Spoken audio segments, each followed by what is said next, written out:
भगवान बुद्ध का धर्म पूर्व के कई राष्ट्रों का धर्म है, जिसमें जापान, दक्षिण कोरिया, उत्तर कोरिया, चीन, Vietnam, Taiwan, Thailand, Cambodia, Hong Kong, Mongolia, तिब्बत, भूटान, मकाओ, बर्मा, लागोस और श्रीलंका तो बौद्ध राष्ट्र हैं ही, साथ ही Bharat, Nepal, Malaysia, Indonesia, Russia, संयुक्त राज्य America, France, Britain, German, Bangladesh, Pakistan, Canada, Singapore, Philippines, Brazil और अफगानिस्तान में भी बौद्धों की संख्या अच्छी खासी है।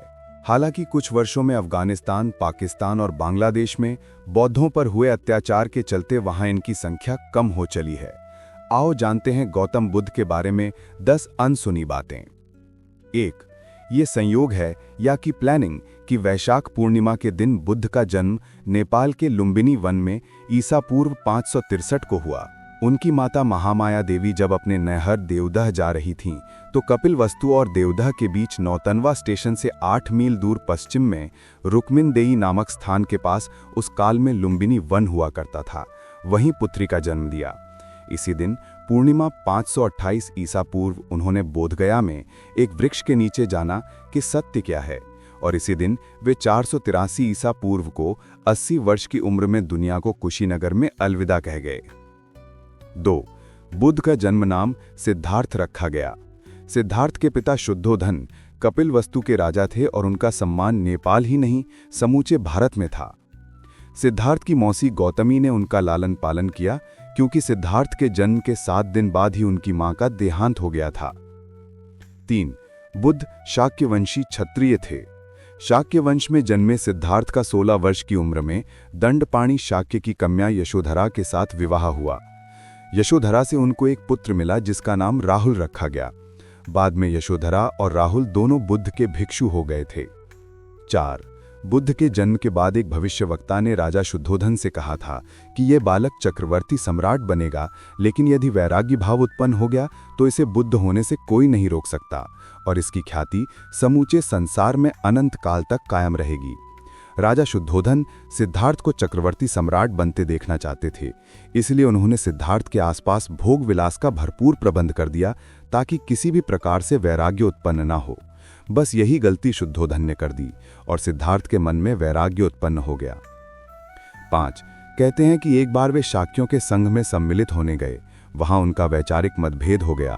मन में वैराग्य भाव तो था ही, इसके अलावा क्षत्रिय शाक्य संघ से वैचारिक मतभेद के चलते संघ ने उनके समक्ष 2 प्रस्ताव रखे थे।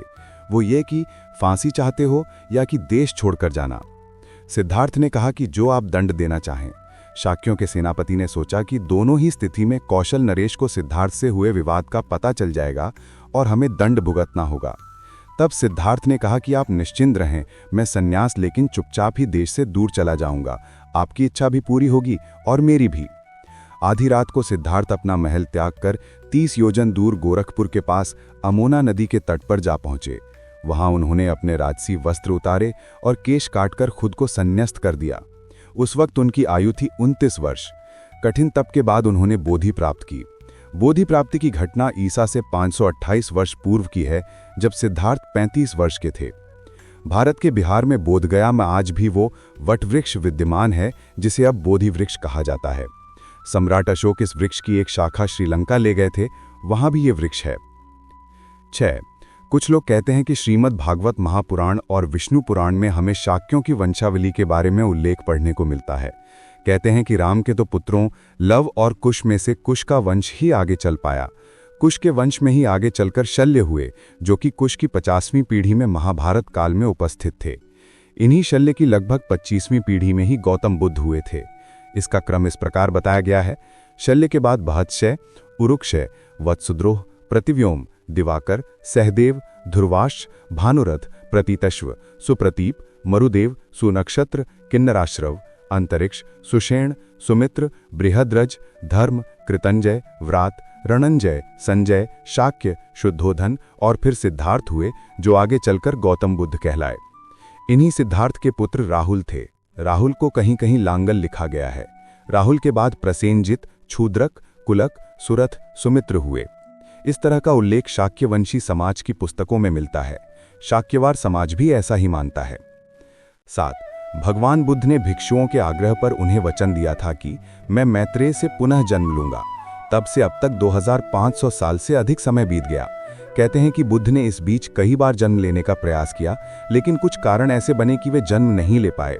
अंततः थियोसॉफिकल सोसाइटी ने जे कृष्ण मूर्ति के भीतर उन्हें अवतरित होने के लिए सारे इंतजाम किए थे, लेकिन वो प्रयास भी असफल सिद्ध हुआ। अंततः ओशो रजनीश ने उन्हें अपने शरीर में अवतरित होने की अनुमति दे दी थी। उस दौरान जोरबा द बुद्धा नाम से प्रवचनमाला ओशो ने कही। देह छोड़ने के पूर्व बुद्ध के अंतिम वचन थे, अप दिप्पोहव सम्मा सत्ती, अपने दिए खुद बनो, स्मरण करो कि तुम भी एक बुद्ध हो। 8.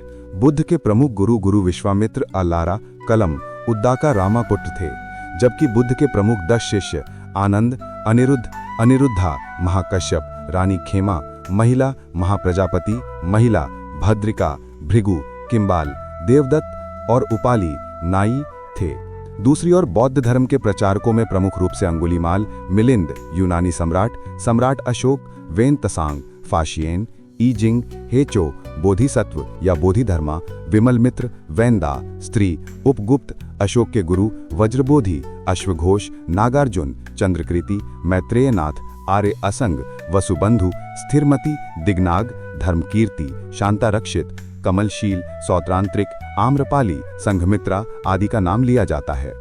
बुद्ध के धर्म प्रचार से उनके भिक्षुओं की संख्या बढ़ने लगी तो भिक्षुओं के आग्रह पर बौद्ध संघ की स्थापना की गई। बौद्ध संघ में बुद्ध ने स्त्रियों को भी लेने की अनुमति दे दी। बुद्ध के महापरिनिर्वाण के बाद वैशाली में संपन्न द्वितीय बौद्ध संगीति में संघ के 2 हिस्से हो गए, हीनयान और महायान।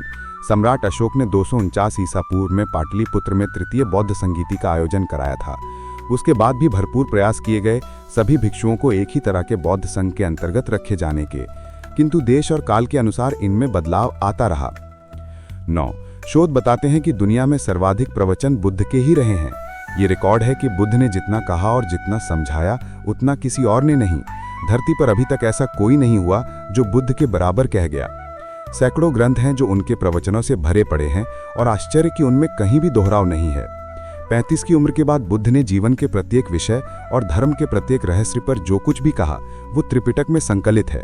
त्रिपिटक अर्थात 3 पिटक, विनय पिटक, सुत्त पिटक और अभिधम्म पिटक। सुत्त पिटक के खुद्दक निकाय के एक अंश धम्मपद को पढ़ने का ज्यादा प्रचलन है। इसके अलावा बौद्ध जातक कथाएं विश्व प्रसिद्ध हैं, जिनके आधार पर ही ईसप की कथाएं निर्मित हुई हैं। 10. पश्चिम के बुद्धिजीवी और वैज्ञानिक बुद्ध और योग को पिछले कुछ वर्षों से बहुत ही गंभीरता से ले रहे हैं। चीन, जापान, श्रीलंका और भारत सहित दुनिया के अनेक बौद्ध राष्ट्रों के बौद्ध मठों में पश्चिमी जगत की तादाद बढ़ी है।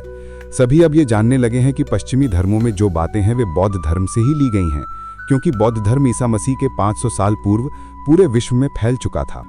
दुनिया का ऐसा कोई हिस्सा नहीं बचा था जहां बौद्ध भिक्षुओं के कदम न पड़े हों। दुनिया के हर इलाके में खुदाई से भगवान बुद्ध की प्रतिमा निकलती है। दुनिया की सर्वाधिक प्रतिमाओं का रिकॉर्ड भी बुद्ध के नाम दर्ज है। बुद्ध परस्ती शब्द की उत्पत्ति ही बुद्ध शब्द से हुई है। बुद्ध के ध्यान और ज्ञान पर बहुत से मुल्कों में शोध जारी है।